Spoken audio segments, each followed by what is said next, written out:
Esta noche nos hace el favor de darnos el webinar dos personas muy preparadas en el tema, del que debo de decirles, yo también voy a aprender muchísimo. Este webinar es parte de nuestro programa de educación a distancia de AVER, Autosuficiencia Visual, Estimulación y Rehabilitación AC, que bimestralmente presentamos un webinar de algún tema de interés y este webinar nos hace la introducción a después tener cursos Se fue caminando, se pelearon. o de 10 horas de duración, que entonces nos tienen la distribución de 2 horas por semana, y entonces podemos ocupar 4 o 5 semanas para estos cursos y nos vamos a profundidad sobre el tema. Entonces, esta noche nos hace el favor de platicar al respecto y que también han programado este curso la doctora Rosa Margarita Ramos Almaraz. Ella es técnica en puericultura por el Ateneo Metropolitano de Guadalajara, cursa después los estudios como médica cirujana y partera por la Universidad de Guadalajara y posteriormente hace en el Instituto Nacional de Rehabilitación la especialidad de medicina de rehabilitación. Realiza en esta misma sede la alta especialidad de rehabilitación laboral y ambos están avalados por la Universidad Nacional Autónoma de México, por la UNAM. Posteriormente realizó con nosotros en AVER el diplomado en estimulación y rehabilitación visual, que también está avalado por la UNAM. Después está certificada ante el Consejo Mexicano de Medicina y Rehabilitación, es miembro del Centro Mexicano para Visión Baja. Tenemos el honor y el gusto de que haya aceptado nuestra invitación como médico invitado al Centro Mexicano para Visión Baja, porque a este centro lo formamos oftalmólogos, pero la interrelación con medicina y rehabilitación es fundamental en nuestra labor, en nuestro trabajo cotidiano, y ha sido una retroalimentación excelente con la doctora Rosa Margarita. Colabora en talleres para formación de personal de salud en la atención de la comunidad sorda y actualmente está dedicada a la práctica médica privada en Guadalajara, Jalisco, así como que trabaja en mancuerna con el licenciado Alejandro López en la atención de pacientes con visión baja en su unidad. Y muchas gracias, Margarita, por haber aceptado esta invitación y este reto, porque preparar un curso a distancia de esta naturaleza es un reto que seguramente cumplirán de una manera excelente. El licenciado Alejandro López Hernández es egresado del Centro Universitario de Ciencias de la Salud por la Universidad de Guadalajara, donde cursó estudios en la licenciatura de Cultura Física del Deporte y después hizo otra licenciatura en Terapia Física. Tiene amplia experiencia en el entrenamiento deportivo de grupos con niños, adolescentes y adultos y atletas de élite en las ramas de natación, triatlón y atletismo. Ha sido coordinador de cursos de verano para niños, cuenta con experiencia en atención de terapia física en pacientes hospitalizados, en áreas generales y en terapia intensiva, así como pacientes ambulatorios, predominantemente como en las áreas de ortopedia, geriatría, neurología y bariátrica. Tiene certificados en vendaje neuromuscular y técnica de Avilán y actualmente está dedicado a la práctica en la clínica de rehabilitación y práctica aplicada mediante prescripción de ejercicios de población abierta y pacientes en procesos de rehabilitación. Es jefe de terapia y del programa de atención a pacientes con visión baja en mancuerna con la doctora Rosa Margarita Ramos. Entonces, como ustedes ven, son personas calificadas en ambas áreas y estamos esperando que nos cuenten también, no sé si será parte de su charla, cómo llegaron a la parte de discapacidad auditiva también, y la parte de discapacidad visual y el engranaje de estas dos discapacidades, que nosotros como oftalmólogos podemos ver, podemos coincidir, no nada más en el famoso y llevado y traído síndrome de Usher, sino también en muchos de nuestros pacientes geriátricos que cursan con discapacidad auditiva y con una visión baja. Y cuando tenemos un niño con algún problema de tipo congénito, con algún problema perinatal, en fin, ojalá las discapacidades vinieran solas, ¿verdad? Pero muchas veces vienen combinadas y este es otro reto que tenemos que cubrir y para el que tenemos que estar preparados. Por eso les doy la bienvenida y la palabra a nuestros expositores esta noche. Bienvenidos. Muchas gracias, doctora. Para nosotros, pues siempre un gusto poder colaborar, poder esta noche con ustedes, darles una pequeña probadita de lo que queremos transmitirles en el curso que vendrá después, pero que puedan tener un panorama general de qué es lo que sucede cuando tenemos un paciente con una discapacidad visual o una discapacidad auditiva, o incluso cuando tenemos pacientes que está combinado, ¿no? Esta parte. Entonces, para nosotros es como importante poderles transmitir, porque al final desde estas áreas de rehabilitación o de fisioterapia, pues es como parte de nuestro día a día, ¿no? Pero cuando derivamos a otras especialidades o a otras áreas, es cuando se enfrentan ustedes a este reto y es donde, así como nosotros aprendemos de ustedes para la atención complementaria, nosotros pues también queremos colaborar y que ustedes tengan una visión diferente y que sepan que existimos otras áreas que les podemos apoyar en esta parte del proceso. Bueno, entonces pues agradecemos mucho a ver esta invitación que nos puedan permitir.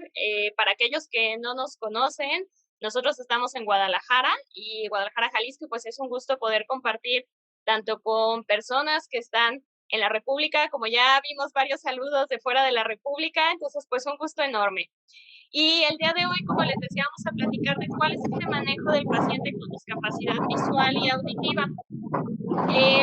Esta diapositiva lo que les quiero transmitir es que muchas veces desde esta perspectiva como profesionales de la salud, sea cual sea nuestra área, o incluso profesiones, por ejemplo, como los profesores, los maestros, o puede ser incluso personas que trabajan en una dependencia gubernamental y que necesitan esta atención para alguien con una discapacidad, nos puede llegar un punto de frustración, de decir, pues no estoy tal vez lo suficientemente preparado o no tengo los conocimientos o qué es lo que tengo que hacer o probablemente si lo trato de una forma diferente se va a ofender o va a pasar algo, ¿no? Entonces, justo cuando llegamos a este punto de quiebre o que pues empezamos a buscar otras opciones, es uno de los mejores puntos donde podemos encontrarnos porque esta necesidad o esta falta de conocimiento es lo que nos va haciendo irnos dirigiendo a estas áreas, ¿no? Y que muchas de las ocasiones eso es lo que nos pasó a nosotros, cada uno en un camino diferente, cuando decidimos y vemos que nos faltaba ese conocimiento, empezarnos a preparar, empezar a dar una mayor atención y poder ofrecer, ¿no? Cualquiera de las áreas en las que estemos podemos tener un contacto con una persona que tiene una discapacidad. Pero si nosotros nos vamos preparando, si nosotros vamos encaminando y sabemos que hay otras personas que nos pueden apoyar, esta atención pues será mucho más fácil. Y tal es la primera duda que nos surge cuando tenemos un paciente con una o dos de estas discapacidades o que es un tema de multidiscapacidades, ¿cómo vamos a conformar un equipo, no? Podemos trabajarlo desde muchas visiones. Desde una parte multidisciplinaria, donde cada área por separado va a estar trabajando y van a converger en un punto, desde un punto interdisciplinario, donde diferentes áreas se van a ir complementando, o incluso, por ejemplo, en un hospital, esta parte del interdisciplinario nos habla de que puede haber alguien con un mayor rango, alguien con un menor rango, con diferentes áreas o conocimientos, pero todos al final van a empezar a sumar esfuerzos para que pueda empezarse a apoyar o a llegar a un solo fin. Pero también tenemos manejos transdisciplinarios donde nos dice que estas como barreras se empiezan a borrar y se empiezan a dar, ¿no? Y todos trabajan hacia un fin. Al final, lo más común o la forma en la que nosotros también trabajamos es un área multidisciplinaria porque derivamos a otras especialidades derivamos a otros servicios y derivamos incluso a áreas que no son precisamente médicas, pero que se requiere para lograr tener una atención complementaria. Por ejemplo, puedo derivar a una asociación civil, puedo derivar a un programa gubernamental y sé que esas personas van a trabajar desde su pedacito para poderle dar el término de la atención que yo necesito, ¿no? Y también me voy complementando con toda la parte de área de salud. Es importante aquí que ustedes tengan en cuenta que no hay como un número específico. Las personas que sean necesarias son las que se tienen que involucrar. Cuando lo manejamos en una vía privada, porque no siempre existe el recurso económico para que el paciente pueda estar pagando todas estas interconsultas, como les llamamos. Pero cuando estamos en un medio público, aunque es un poco más lento, pero podemos lograr hacer un equipo que nos vaya conformando de una mejor forma. Y tal vez les surge a ustedes la duda, pues, ¿quiénes deberían de estar ahí, no? En la parte médica o con los colegas, mi parte sería decirles los que sean necesarios, ¿no?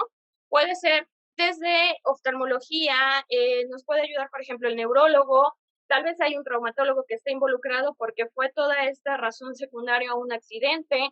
Puedo tener, por ejemplo, al cardiólogo o al internista, o tengo un endocrino ya en específico. O sea, en realidad no vamos a decir, solo se necesita que la batuta médica la lleven 2 o 3 personas. Muchas veces somos varios, siempre se tiene que dejar a alguien que sea como el encargado y de ahí vamos derivando o vamos pidiendo esta comunicación. En la parte de terapia hay muchísimas áreas de la terapia. No solo es la terapia física o la terapia ocupacional, sino que vamos a tener terapia de lenguaje, respiratoria, cardíaca y en este caso la parte visual.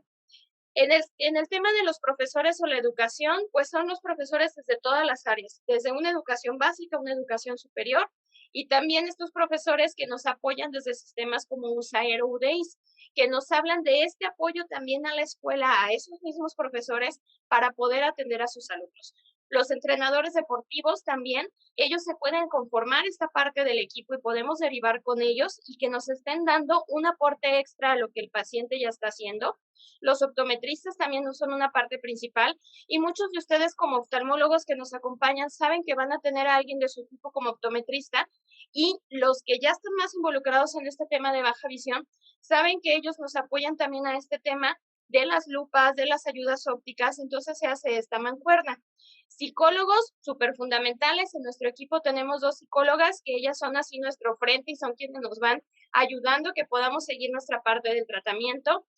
En una parte de hospital pueden tener su trabajador social y es que les va a ayudar a hacer todos estos enlaces, pero también cuando estamos en una vía privada nos podemos apoyar de asociaciones civiles. Se empiezan a hacer contactos, se empiezan a derivar e incluso hay pacientes con quien yo me he apoyado de asociaciones civiles que conocí en Ciudad de México y se hace un enlace y se llega a hacer un apoyo acá incluso a Guadalajara. Nutrición es un elemento fundamental en muchos de estos pacientes porque por la misma discapacidad pueden empezar a relegar esta parte nutricional y es algo que nosotros no debemos de olvidar y un gran etcétera. Ahora sí que cualquier persona que le pueda dar un beneficio, incluso se pudiera hablar desde temas como hablar con un arquitecto o hablar con un ingeniero civil para poder hacer una adecuación y evitar una barrera en la casa. Por eso les digo, es un gran etcétera quien pudiera estar conformando este equipo. ¿Y por qué es importante que platiquemos de esto o por qué nos invitan a que hoy hagamos como un poquito de ruido, no? Cuando hablamos en la sociedad, vamos a tener muchas áreas o vamos a tener muchas facetas que tenemos, ¿no? Puede ser que estemos con la familia, con los amigos, en la escuela, en el deporte, en la parte cultural, pero al final lo que buscamos es que las personas con discapacidad se puedan incluir realmente a esta sociedad en todas sus facetas. Esta imagen que está tomada en internet me gusta mucho porque nos habla a veces de una forma más clara qué es lo que buscamos, ¿no? La exclusión es decir que estamos en un núcleo y todas las personas con discapacidad quedan fuera, ya sea por una barrera arquitectónica o por una barrera social. La parte de la integración es decir, sí, yo te meto en este núcleo, tal vez estoy poniendo a un niño con una discapacidad visual en el salón de clases, pero lo dejo en una orilla. No dejo que interactúe, no dejo que salga al recreo, no dejo que juegue, lo tengo integrado en un salón, pero realmente no está teniendo esta interacción. Puedo hacer algo más radical como segregar, que es sacarlos completamente de esa sociedad y lo ideal es que hagamos esta parte de inclusión, que estén con toda la sociedad, que tengan las mismas oportunidades, pero que se den las adaptaciones necesarias. Y es por eso que tenemos que hablar de términos como igualdad y equidad. A veces este término nos llega a causar cierta confusión y lo escuchamos mucho en las noticias o en programas sociales que nos dicen, es que se necesita una igualdad para todos. Las personas con discapacidad necesitan igualdad. Pero cuando lo vemos desde esta perspectiva, ¿qué es igualdad? Es darnos a todos lo mismo, pero no me estoy preocupando por dar en específico para la persona con ceguera o para la persona con baja visión o con una hipoacusia o con una sordera profunda, del decir, tú necesitas esto en específico. Ahí tendríamos que hablar de equidad.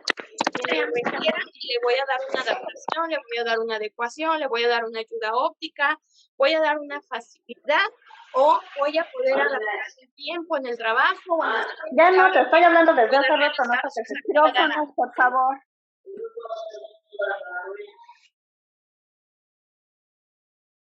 Y bueno, nos puede surgir la duda, ¿cuál es el término correcto a usar cuando hablamos sobre una persona con una discapacidad? Ustedes ya me escucharon en este momento repetir y repetir persona con discapacidad, pero es muy común que las palabras más usuales, o al menos aquí en México, son discapacitado, inválido, capacidades diferentes, que en algún punto de la ley este término se utilizó y fue bien usado, pero esto ya fue cambiando. Se puede decir sorditos, mudos, cieguitos, mongolitos, retrasados, etcétera, pero todo este tipo de términos no nos está describiendo nada. Esta imagen se las quisimos poner en el sentido de que no tenemos que encasillar a alguien por una etiqueta o por una condición física o una condición de salud, sino que al final lo que debemos de hacer y lo que nosotros queremos es de que lo más simple es llamarlos por su nombre. Y eso es algo que nosotros venimos arrastrando, por ejemplo, en la consulta. O sea, va a ser Juan, va a ser Pedro, va a ser María, ¿no? No me voy a estar dirigiendo como tú que no ves, tú que no escuchas. No, simplemente puedes llamarlo por su nombre.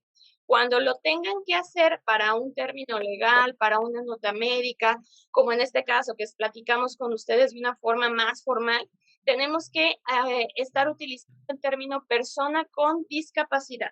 Y ya puedo agregar discapacidad auditiva, discapacidad motora, discapacidad visual, etcétera, etcétera, etcétera, ¿no?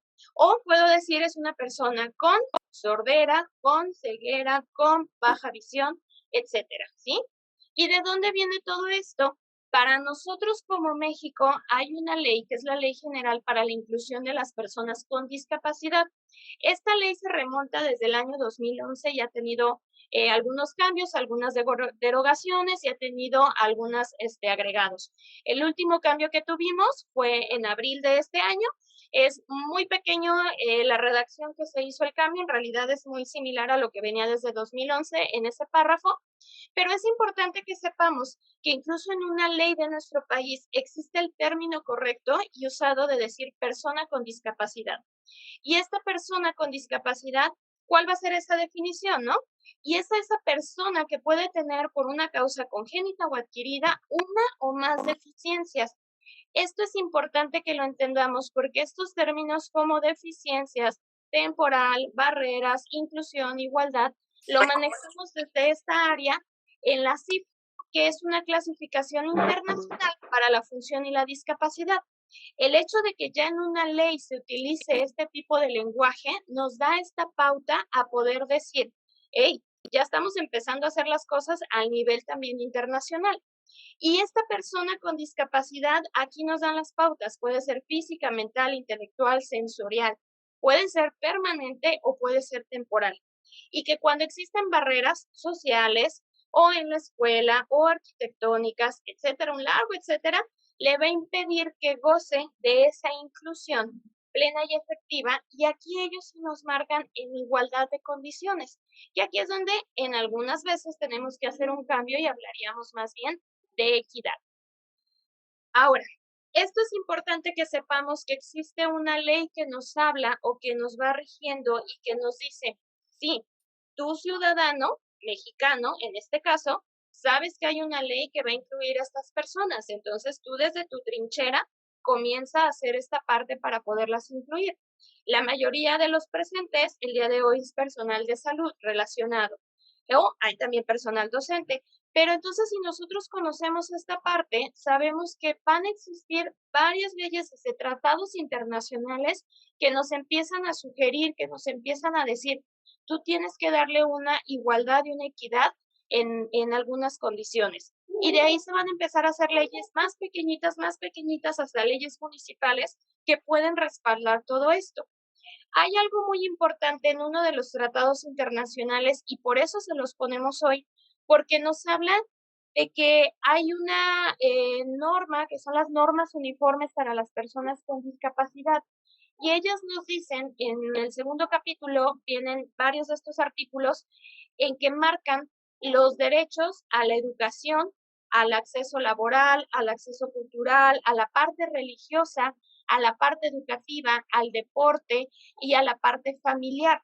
Entonces, es algo que nos sugieren desde una forma internacional y se empieza a bajar, a bajar, a bajar todo esto hasta que nosotros como país lo adoptamos y decimos, sí, y por ser una persona, por ser un ciudadano, tiene derecho a un acceso a la cultura, a la parte educativa, a que siga estudiando lo más que se pueda, a que pueda gozar del deporte y practicar también ese deporte, que pueda ser incluido en un tema religioso, llámese la religión que deseen ellos poder tener, que puedan llegar a tener un trabajo. Y nosotros desde la parte de rehabilitación laboral decimos, que obtenga el trabajo, que lo mantenga y que además se pueda superar en ese trabajo. No solo que llegue a tener un trabajo base y ya tuvo un dinero y quedó ahí de por vida, o en menos de un año y medio, se quedó ahí fuera, sino que mantengamos esa parte y estemos ahí avanzando. Y sobre todo la parte familiar. Debemos de cuidar nosotros desde esta área como profesionales de la salud, el decir, ¿cómo hay esta interacción? ¿Está realmente teniendo un apoyo por la familia o no? ¿Cómo está viviendo la familia también este proceso? Y ahí es donde nuestros psicólogos nos echan la mano tremenda. A veces el paciente empieza a agarrar el rollo y empieza a meter en la terapia, pero la familia es la que todavía no da una aceptación al diagnóstico o al proceso. Entonces, aquí es donde viene nuestra partecita de intervenir y de decir, hey, ¿qué más tenemos que hacer para nosotros velar por ese derecho a todas esas áreas que les pusimos ahí y que ya sea cualquiera de las condiciones que ellos tengan puedan ser plenos en esta parte? Y bueno, una de las áreas que nosotros buscamos y también estamos como que apelando mucho es el derecho a la educación. ¿Qué es lo que vamos a hacer en estas áreas? Dependiendo de lo que tenga nuestro paciente y algo que siempre nosotros les decimos, la parte de rehabilitación nunca va a ser una receta de cocina. Vamos a tener fundamentos, vamos a tener guías, vamos a tener formas de trabajo y podemos tener, por ejemplo, las ayudas ópticas, puedo tener una lupa, pero tal vez no voy a utilizar la misma para todos los pacientes. Tal vez para algunos voy a utilizar una lupa de apoyo, otros les voy a poner una lupa con luz. Entonces, esta situación de poder decir, vamos individualizando el programa a cada uno de ellos, es lo que nos va a permitir que podamos estar avanzando y que podamos hacer unos programas de forma individual. Entonces, si yo tengo, por ejemplo, a alguien con una discapacidad auditiva, ¿qué es lo que vamos a buscar? Si ya tiene un auxiliar auditivo, si ya tiene un implante coclear, poder favorecer que el entorno en el salón no tenga tanto ruido, probablemente le beneficia no estar al lado de una ventana, sino estar más al centro o estar más cercano al profesor para poder estar escuchando la voz. Si es un salón que tiene mucho eco, tal vez buscar en qué lugar le puede beneficiar estar mejor sentado. Tal vez si es un problema de baja visión, si no llega a tener todas las ayudas ópticas, puede beneficiarnos tal vez un lugar más al centro o al frente. No precisamente tiene que estar en la primera fila, tal vez nos va a ayudar a estar en una parte central donde la iluminación sea un poco más neutral. Entonces tenemos que ir buscando estos pequeños detalles y aquí nos apoyamos de la comunicación con los profesores. Si los profesores nos permiten entablar esta comunicación o los directivos, desde esta área de consultorio les podemos decir, mira, nosotros hemos observado que si tú pones la luz del lado izquierdo, para él es más sencillo poder estar leyendo un texto. Si tú ya tienes una ventana ahí, ¿qué te parece si lo cambias de lugar? Y con ese simple pequeño cambio ya vamos haciendo todo un cambio para que él pueda estar siguiendo educándose, ¿no? Si va a utilizar, por ejemplo, una máquina para de Perkins o va a tener, por ejemplo, la computadora con un lector de voz, permitir que les den este acceso a estos materiales que pueden traerlos él propios como alumno, pero que les den el acceso y el estarlos usando, ¿no? Si se fijan en la imagen, él trae unos audífonos porque es muy probable que si está el altavoz, pues a todos los demás los distrae, pero él puede estar trabajando, puede estar tomando notas, puede estar escuchando y esto le permite hacer esta interacción. Y debemos de luchar que desde las primeras etapas de los niños, desde preescolares, se les puede estar incluyendo para que lo que buscamos es que lleguen a los niveles más altos educativos. Esto va a depender si existe una multidiscapacidad y un tema cognitivo, pues ahí nos vamos frenando un poco. Pero si no hay ninguna restricción por un tema cognitivo, tenemos que echarle y tenemos que irlos apoyando a lo mayor. Bueno, dentro del ámbito deportivo, pues recordemos que pueden ser una discapacidad adquirida o puede ser congénita. No tiene que ser un factor limitante para nuestros pacientes, ¿no? Recordemos que si alguno era un deportista de alto rendimiento o simplemente alguien que le gustaba hacer alguna actividad deportiva y adquiere una discapacidad, pues eso no tiene que ser una limitante para que deje de hacerlo, deje de practicarlo, ¿no? Al contrario, motivarlo, incentivarlo a que siga su proceso y que continúe para lograr esa reintegración. Y pues bueno, hay una gran variedad de ramas en las que pueden participar, ¿no? No todas se pueden adaptar al 100%, pero por ejemplo, en las imágenes les pusimos un chico con natación, ¿no? En este caso su entrenador es quien le indica cuándo va a llegar al toque de barda, en este caso pues es una discapacidad visual. Si es, por ejemplo, de atletismo, ¿no? Van con un guía. Si es una discapacidad auditiva, pues pueden ser a través de estímulos visuales, no necesariamente estímulos auditivos, y el paciente puede reintegrarse a su actividad al 100% sin necesidad de limitarse en esa parte o sentir cierta frustración por dejar de hacer alguna actividad que le guste. Y para aclararles un poquito en este tema, ¿no? Existen varios términos que me gustaría y a la doctora también que se les aclare en esta charla. El término de actividad física, pues básicamente la actividad física es cualquier actividad que nos demande un consumo energético en el cuerpo, ¿no? O sea, movernos ya es una actividad física, barrer es una actividad física, entre muchas otras que hacemos todos los días, ¿no? La diferencia con el ejercicio es que el ejercicio, además de ser una actividad física, tiene una progresión, tiene una planeación y tiene un objetivo estandarizado, ¿no? Un objetivo que el paciente va a buscar o el entrenador va a buscar o en conjunto se llega a determinado objetivo. El deporte, que sigue siendo un ejercicio porque está planificado, pero este además ya está reglamentado, ¿no? Y existen algunas federaciones de ciertos deportes que a través de ellas se clasifican para poder llevarlos a un nivel más alto, como los Juegos Olímpicos, ¿no? O los Juegos Paralímpicos, en el caso de nuestros pacientes que también pueden participar en esta rama, y a través del deporte adaptado, que el deporte adaptado es una rama del deporte que sigue siendo un ejercicio, sigue siendo una actividad física, pero el cual, como su nombre lo dice, está adaptado a las necesidades de la población que lo quiere practicar, ¿no? En este caso, por ejemplo, tenemos la imagen de una chica con una raqueta que les está indicando a través de un lenguaje de señas cómo poder llevar a cabo un fundamento de golpeo con la raqueta o cualquier otra cosa, ¿no? En este caso, el fútbol, en una discapacidad visual, que se guían a través del sonido del balón. El balón está modificado, generalmente traen un estímulo sonoro, pueden ser desde cascabeles, pueden ser alguna chicharra o algo más que puedan identificarlo justamente hacia dónde va para que puedan llevar a cabo el deporte, obviamente con sus respectivos cuidados, ¿no? Y si hay algunas modificaciones dentro del reglamento, pero a fin de cuentas el deporte sigue y el paciente se reintegra, ¿no? Y en este caso, eh, el de abajo a su derecha es una actividad que es como una especie de hockey de mesa. O trabajan con una especie de paletita y te dan protección hacia su mano porque la pelota es muy dura.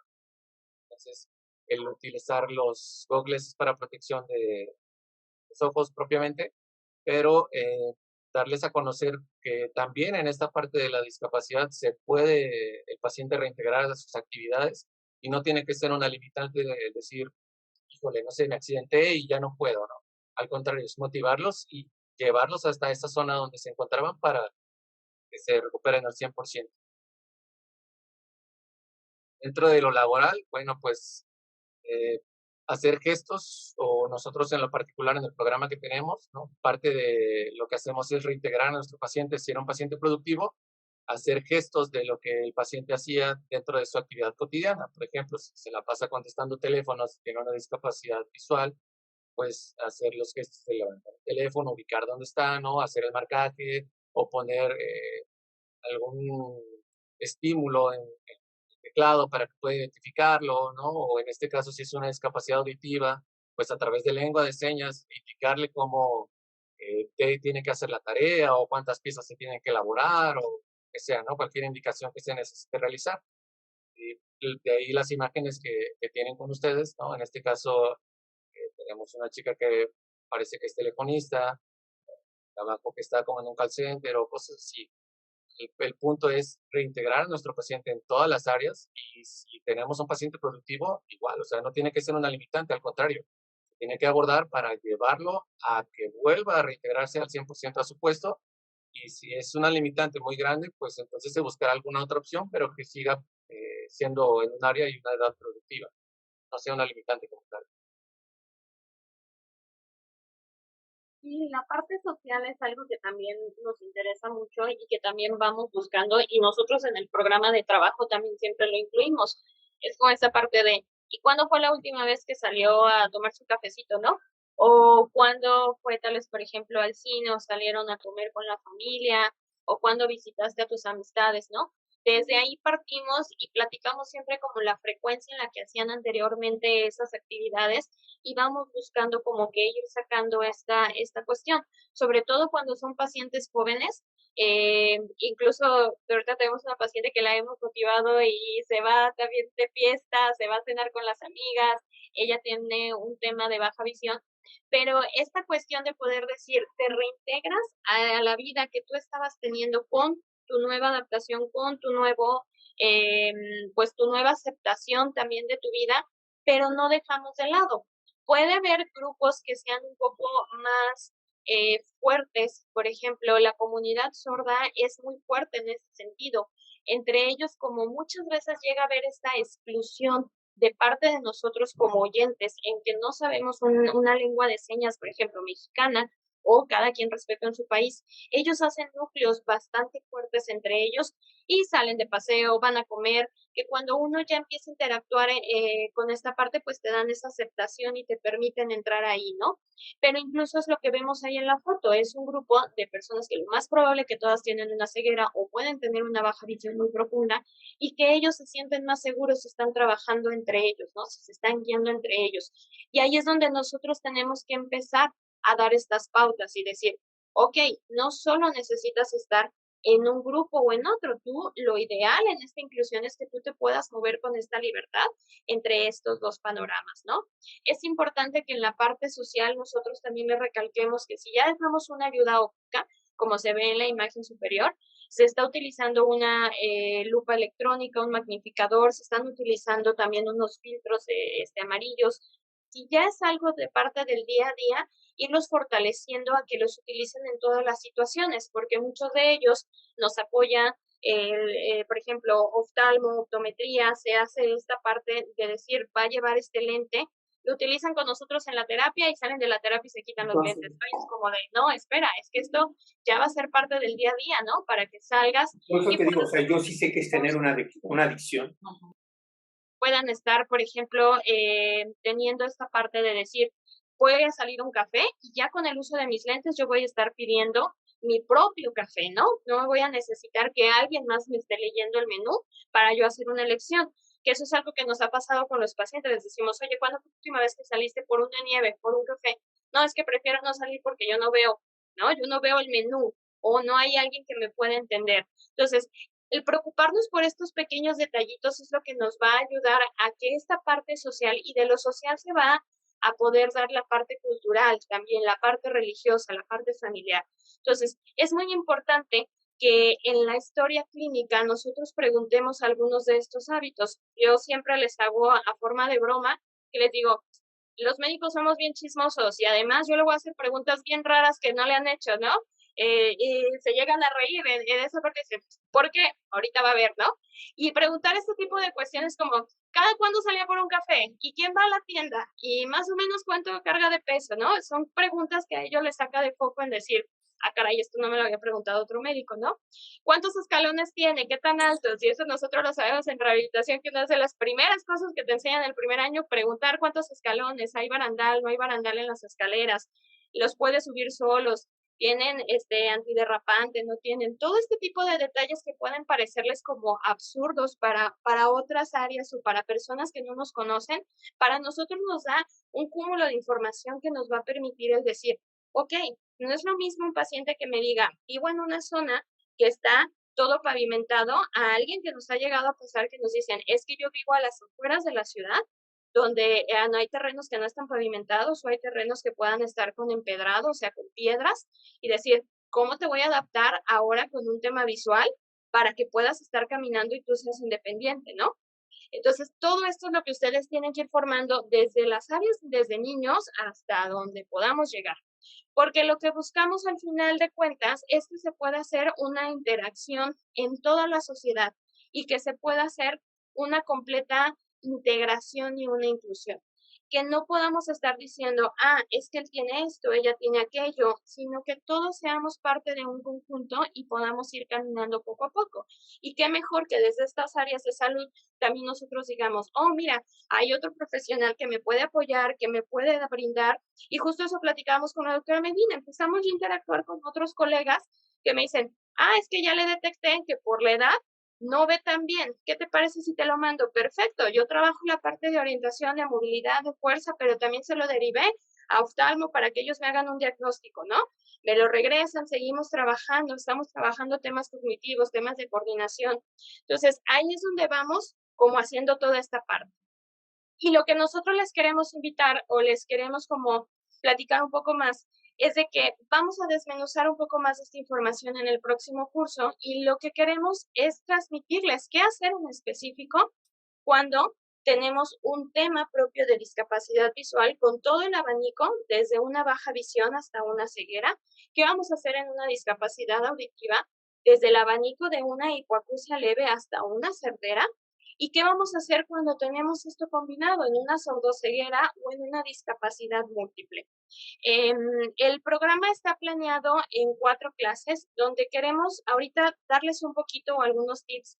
Por ejemplo, en las cuestiones de generalidades y de educación, es muy importante también que ustedes sepan que existen muchos modelos educativos, que no solo es la escuela regular y la palabra que a veces tenemos nosotros en la consulta de decirle a una mamá, su hijo no puede ir a la escuela porque no va a aprender, porque ¿quién le va a hacer una adaptación? Nosotros ponemos una barrera enorme. El hecho de que sepamos que existen también temas de educación especial y que existen sistemas como USAER, UDEIS, que le van a dar ese apoyo a la escuela regular para que un niño, ya sea con una discapacidad auditiva, visual u otras discapacidades, no se puedan incluir y puedan hacer estas adaptaciones curriculares o estas adaptaciones arquitectónicas, es súper importante. Además, es importante que vayamos conociendo los hitos del desarrollo de los niños para poder decir, este chiquito, además tal vez de una discapacidad auditiva, creo que pudiera tener algo cognitivo y obviamente se me va a retrasar en varias de las áreas y no solo me voy a preocupar por un oído, por una audición, me voy a preocupar por lo motor, me voy a preocupar por la coordinación, me voy a preocupar porque es independiente, ¿no? E independiente significa que pueda comer él solito, que pueda avisar ir al baño, que nos pueda empezar a ayudar con parte de la vestimenta. Lo vamos a ir viendo todo gradual. La historia clínica les vamos a estar platicando algunos de los detalles y es como esto que yo ahorita les decía, es decir, ¿qué tanto sales? No sales, puedes hacerlo y yo siempre les digo, esta es la pregunta más importante de todas, ¿qué le gusta hacer para distraerse? Y cuando vamos en este clavo, ellos te van a empezar muchas veces a decir, es que yo antes hacía esto, yo antes salía a caminar solo, yo antes podía coser, yo antes podía cocinar, yo antes. Y este punto clave es lo que nos va a ayudar a nosotros para poder estar haciendo un término medio entre las expectativas que tiene el paciente en el proceso de rehabilitación y lo que nosotros le vamos a ofrecer como equipo. Es decir, ok, para mí es importante que usted sepa moverse dentro de casa, pero ¿qué le parece si también empezamos a trabajar esta otra partecita, ¿no? ¿Qué le parece si a usted le gustaba, por ejemplo, cocinar mucho? Vamos cambiando esto en su cocina, vamos pidiendo una luz extra, vamos cambiando el color de la tabla de picar, ¿no? Entonces, la discapacidad auditiva a veces es una discapacidad invisible que se le llega a llamar porque el paciente no lo logra denotar, a menos de que le vean que traen un dispositivo, ¿no? Pero la discapacidad visual es un poco más palpable y muchas veces los temas de baja visión no son tan palpables y tenemos que ayudar en esto. Por eso en la segunda clase es donde vamos a trabajarles y platicarles cómo hemos visto este abanico y todo cómo hacemos un modelo de atención. Desde que ellos se aprendan a rastrear, sepan utilizar la visión que ellos tienen, para eso poderlo empezar a potencializar. De ahí empezamos a brincar a cosas más complejas como la movilidad, la orientación. No todos al menos nosotros en nuestro programa, no a todos los pacientes les hacemos un uso de un bastón, si no lo requieren, si no hay otro tema, por ejemplo, muscular. Empezamos a hacer los gestos, que era lo que les platicaba Alex, desde gestos básicos como de cómo voy a servirme, por ejemplo, de una jarra de agua, me voy a servir un vaso de agua o un vaso de café, ¿no? Una taza de café, hasta cosas más complejas como esa parte laboral o educativa. Y empezamos en una parte que les llamamos nosotros mundo exterior, que es decir, ¿qué es todo lo que pasa fuera de la casa? Desde sal de tu casa y atraviésate para ir con el vecino o súbete al carro porque no tienes cochera y queda una cuadra, o te vas a trasladar a la escuela o tienes que ir al banco, tienes que ir a tu consulta médica. ¿Cómo te vas a ubicar en el consultorio del otro médico, no? ¿Qué tal si está en el segundo piso? Entonces, toda esta parte del mundo exterior es lo que empezamos a ver esta realidad, de decir, ¿qué se te dificultó esta semana, no? Y de ahí empezamos a trabajar esos gestos similares para poder ir quitando estas barreras. En la parte de la discapacidad auditiva, nos tenemos que enfocar mucho en el tema de comunicación. Va a variar mucho la atención que se tiene que dar en una persona que es hipoacústica en cualquiera de sus niveles o una persona que es sorda.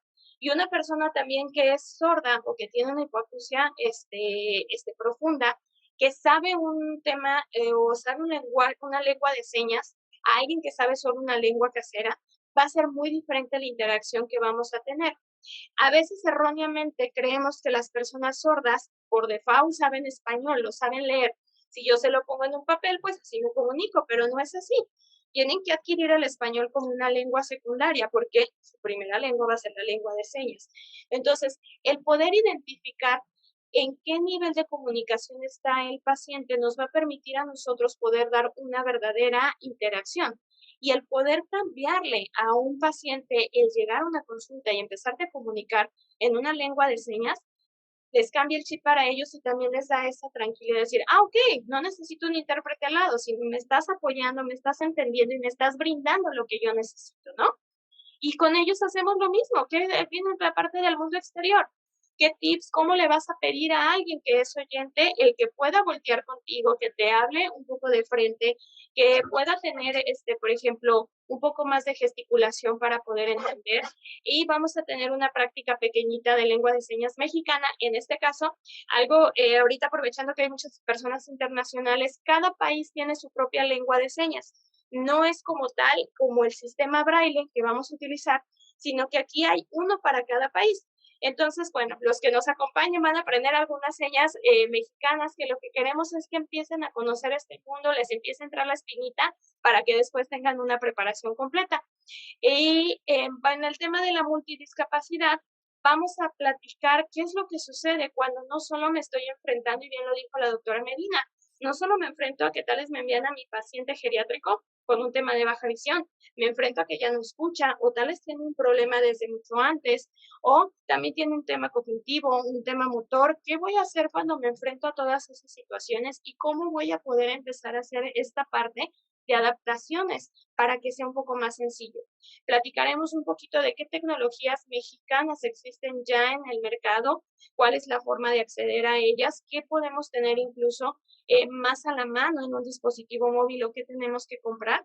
Y lo que queremos al final es tener esta interacción con ustedes y decir, ¿qué tal si me platicas con algún caso que tú tengas, algún paciente, algún alumno, algún socio que tengas ahí en tu trabajo y cómo podemos dar esta partecita, decir, ¿qué te parece si cambias la luz y si trabajas un contraste y si incluyes esto para que esto pueda ayudar poco a poco a que vayamos teniendo una verdadera y una plena inclusión?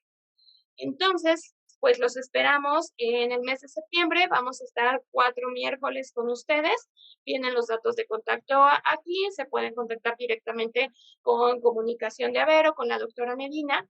Pero algo que les queremos dejar es que siempre se puede ofrecer algo más.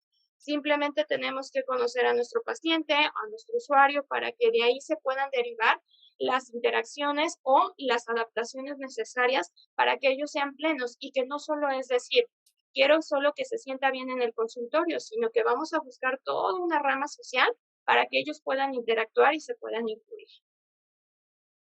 Bueno, chicos, los esperamos, ansiosos de que puedan participar con nosotros, de que tengan esas ganas de aprender, de transmitirnos y compartirnos mutuamente los casos de ser necesarios. Con todo gusto los podremos apoyar. De nuestra parte es todo. No sé si quieran comentar algo, doctora. Usted no sé si quieran agregar algo más. Muchísimas gracias. Sí, es todo un reto la integración. Nuestra labor no nada más debería terminar cuando el paciente sale del consultorio y es cuando realmente se enfrenta a su vida cotidiana y a sus barreras y a sus frustraciones y todo esto. Excelente sus presentaciones, muchas gracias. Nos dejan muy motivados para aprender un poco más. Preguntan que si tiene validez el curso. Bueno, supongo que la orientación de la pregunta va encaminada a que si se da algún reconocimiento. Validez la tiene muchísima. Toda la información que recibamos vale muchísimo para nuestra formación y para que repercuta en el bienestar de nuestros pacientes. Todos los webinars que damos en AVER es dar la información y esto no aplica ningún tipo de diploma ni de reconocimiento. Si toman el curso, todos los cursos que damos en AVER de educación continua, de educación a distancia, hay un diploma que se otorga dependiendo del número en donde se explica el número de horas del curso. El diplomado ya es otra cosa, porque eso sí tiene 120 horas de duración y tiene un reconocimiento por AVER y un reconocimiento por la UNAM. Los cursos no tienen reconocimiento por la UNAM, el curso se da un diploma de AVER. La información en comunicación @aver.org.mx se les darán toda la información y a ver, Rosario. Hola, buenas noches. ¿Sí? Los felicito por la conferencia, estuvo excelente. Y me gusta el tema de baja visión desde la licenciatura. Y de hecho, yo siempre he pensado que ahorita que hablan mucho que el lenguaje inclusivo, que hablar con la E, no es lenguaje inclusivo, que ser inclusivo es saber braille, hablar lenguaje de señas y tener más empatía. Eso es realmente la inclusión. Y muchas gracias por el curso y me gustaría, está muy interesante. Gracias por compartir sus conocimientos, ya que nos ayudan a que nosotros seamos mejores profesionistas y podamos ayudar a otros pacientes que necesitan estos conocimientos. Muchas gracias y buenas noches. Es la idea, muchas gracias. La doctora Rosario Espinosa de Perú dice, de manera práctica para un oftalmólogo en el consultorio, ¿cómo nos podemos comunicar con una persona con discapacidad visual y auditiva en el momento de evaluarlo, Rosy? Ok, cuando ya es un tema, doctora Rosario, por ejemplo, ya de una sordoceguera, existe la lengua de señas se modifica y se hace de forma táctil, se hace en la mano.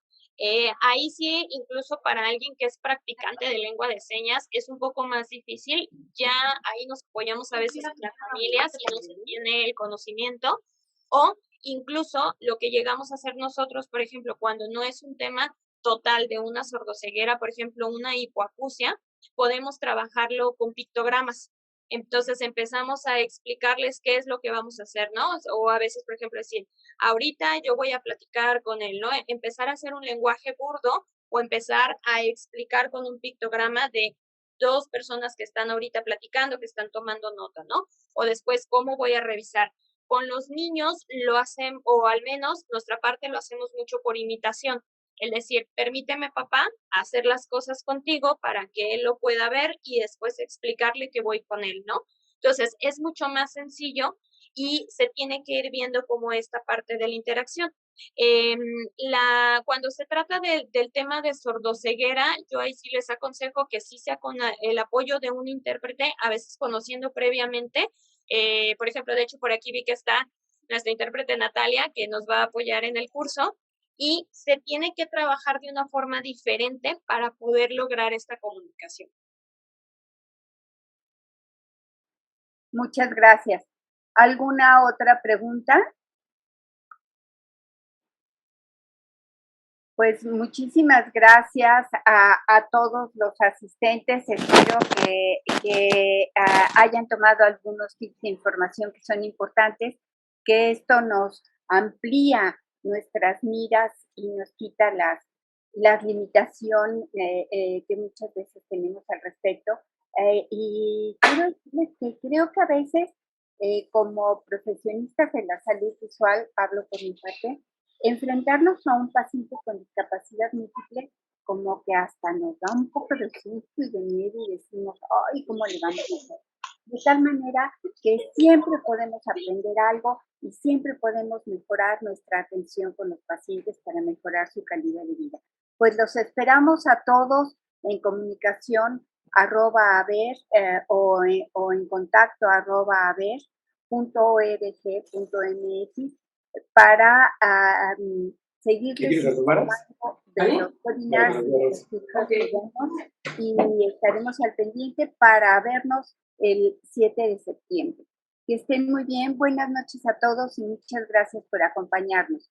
Rosy y Alex, un gusto, muchísimas gracias por esta excelente y clara presentación. Buenas noches a todos.